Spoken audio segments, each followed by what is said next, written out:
আসসালামু আলাইকুম, আমি মাসুম বিল্লাহ। সবাইকে আবারও শুভেচ্ছা জানাচ্ছি ওয়েব ডিজাইন সিরিজের আজকের পর্বে। তো প্রথমে আমি আন্তরিকভাবে দুঃখিত, আমরা অনেক দিন থেকে ওয়েব ডিজাইনের কোনো ভিডিও পাবলিশ করতে পারিনি। তো আমরা আবারও আজ থেকে ওয়েব ডিজাইন সিরিজের ভিডিওগুলো নিয়মিতভাবে পাবলিশ করব।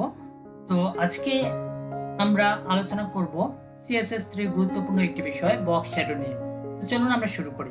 বক্স শ্যাডো নিয়ে আলোচনা করার জন্য আমি আগে থেকেই HTML এবং CSS ফাইল তৈরি করে রেখেছি। আমি এগুলোকে নোটপ্যাডের সাহায্যে ওপেন করলাম। ওপেন করার পরে আমি এখানে এখন পর্যন্ত কোনো কোড লিখিনি। তো চলুন আমরা শুরু করি। প্রথমে আমরা বক্স শ্যাডো নিয়ে কাজ করা আমরা আমাদের বেসিক স্ট্রাকচারটি তৈরি করে নিলাম।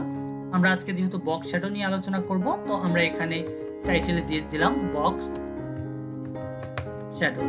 বক্স শ্যাডো নিয়ে আলোচনা করার জন্য সর্বপ্রথম আমি এখানে একটা ডিপ বক্স নামে একটি ডিপ নিয়ে নিচ্ছি এবং এটিকে আমরা CSS এর সাহায্যে স্টাইল করব।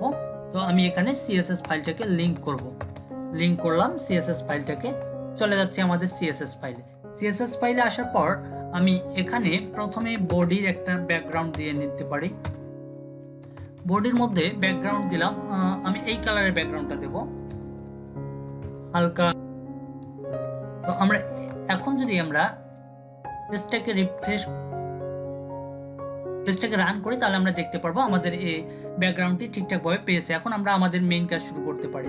তো আমরা প্রথমে বক্স নামের যে ডিপটি রয়েছে সেই ডিপে আমরা উইডথ দেব 300 পিক্সেল এবং হাইট দেব 300 পিক্সেল এবং এটার যে ব্যাকগ্রাউন্ড সেই ব্যাকগ্রাউন্ডটা আমরা দিতে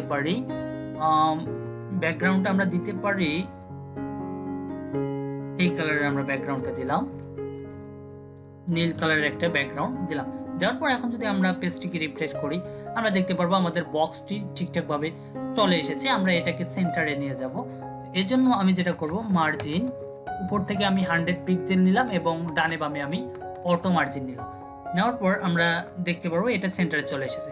তো এখন আমাদের মূল কাজ, আমরা বক্স শ্যাডো ব্যবহার করে এটা কিভাবে শ্যাডো ইফেক্ট দিতে পারি। তো বক্স শ্যাডো দেওয়ার জন্য আমাদের প্রথমে যেটা করতে হবে, এখানে প্রপার্টি হিসেবে বক্স শ্যাডো লিখতে হবে এবং প্রপার্টির বেশ কয়েকটা ভ্যালু রয়েছে। এর মধ্যে আমি প্রথম ভ্যালু যদি আমি এখানে 0 দিলাম, দ্বিতীয় ভ্যালু 0 দিলাম। আচ্ছা, এই প্রথমে আমরা দুইটি ভ্যালু নিয়ে কথা বলি, তারপর অন্যান্য ভ্যালুগুলো দেখব।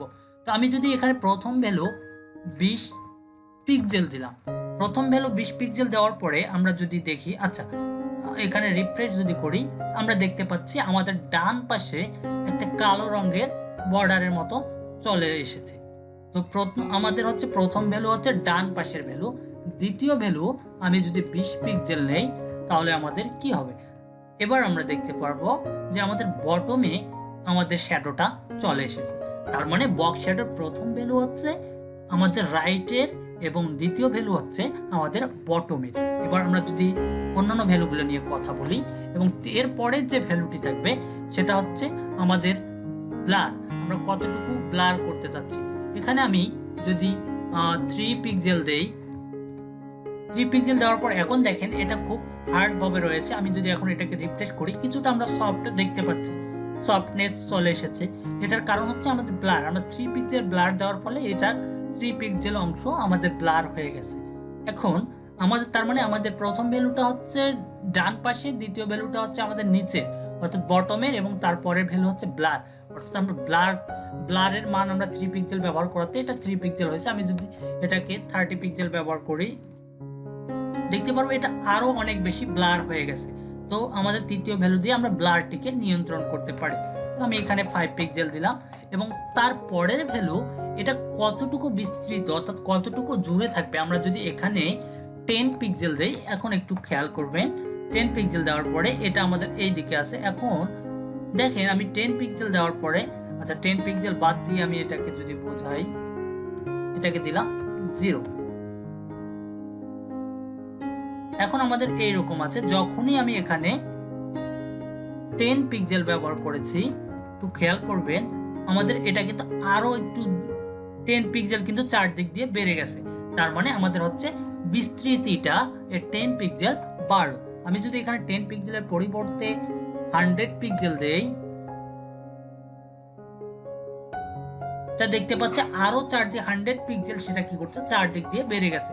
তো আমরা এইভাবে বক্স শ্যাডোর আমরাকে নিয়ন্ত্রণ করতে পারি। তো আমরা এখন এটার ভ্যালুটাকে আমি 0 করে দিলাম।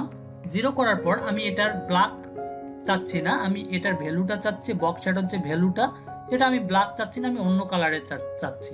তো আমি যদি এখানে কালারের নাম দিয়ে দেই রেড, তাহলে আমরা দেখতে পারবো এখন আমাদের এই যে লাল কালারের আমাদের শ্যাডোটি এসেছে। তো এভাবে আমরা বক্স শ্যাডোগুলো নিয়ন্ত্রণ করতে পারি। তো এটাকে আমরা আরো চমৎকার করার জন্য আমরা যেটা করব যে প্রথমের যে ভ্যালুটা রয়েছে অর্থাৎ লেফটের এটাকে আমরা 0 দিলাম, আমাদের যে রাইটের ভ্যালুটা রয়েছে অর্থাৎ বটমেরটা এটাকে আমরা 0 দিলাম এবং এটা 5 পিক্সেল দিলাম।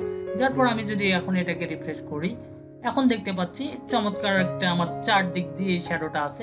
তো আমরা এটা রেড কালার না দিয়ে আমরা ডিফল্ট যে কালার রয়েছে সেই ডিফল্ট কালার যদি রাখি অর্থাৎ ব্ল্যাক, তাহলে আমাদের কেমন দেখায়। আমরা এখন দেখতে পাচ্ছি চারদিক দিয়ে আমাদের কালো কালারের একটি চমৎকার শ্যাডো ইফেক্ট আমাদের দেখা যাচ্ছে। এখানে আমরা যদি এর ভ্যালুটি 100 পিক্সেল বাড়িয়ে দেই তাহলে এখানে আমরা দেখতে পারবো যে আবারও আমরা যদি দেখি এই যে আমাদের চারদিক দিয়ে ভ্যালু বাড়ছে, এটা তো আমরা আগেই দেখেছি। তো এভাবেই আমরা বক্স শ্যাডো নিয়ে চমৎকারভাবে কাজ করতে পারি। ঠিক, তাহলে আমরা কি বিষয়গুলো আমাদের হচ্ছে প্রথম ভ্যালু আমাদের হচ্ছে ডানে, তারপরের ভ্যালু হচ্ছে আমাদের বটমে, তারপরেরটা হচ্ছে আমাদের ব্লার কতটুকু ব্লার হবে আমাদের এটার উপর নির্ভর করবে ব্লারের মানটা, এবং পরের ভ্যালু আমাদের কতটুকু জায়গা জুড়ে থাকবে। অর্থাৎ আমরা যদি এখানে 100 পিক্সেল ব্যবহার করে 100 পিক্সেল জায়গা জুড়ে আমাদের শ্যাডোটা নিবে, আর তারপরে আমরা কালার দিতে পারি। এভাবে আমরা বক্স শ্যাডো নিয়ে কাজ করতে পারি। তো ধন্যবাদ সবাইকে।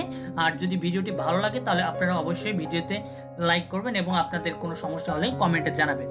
আর যারা আমাদের চ্যানেলে যুক্ত আছেন এবং ভিডিওগুলো প্র্যাকটিস করছেন তাদেরকে অনেক অনেক ধন্যবাদ। আপনারা অবশ্যই আপনারা কি প্র্যাকটিস করছেন আপনাদের কোডগুলো শেয়ার করবেন, আর চ্যানেলটি সাবস্ক্রাইব না করলে সাবস্ক্রাইব করবেন। ধন্যবাদ সবাইকে।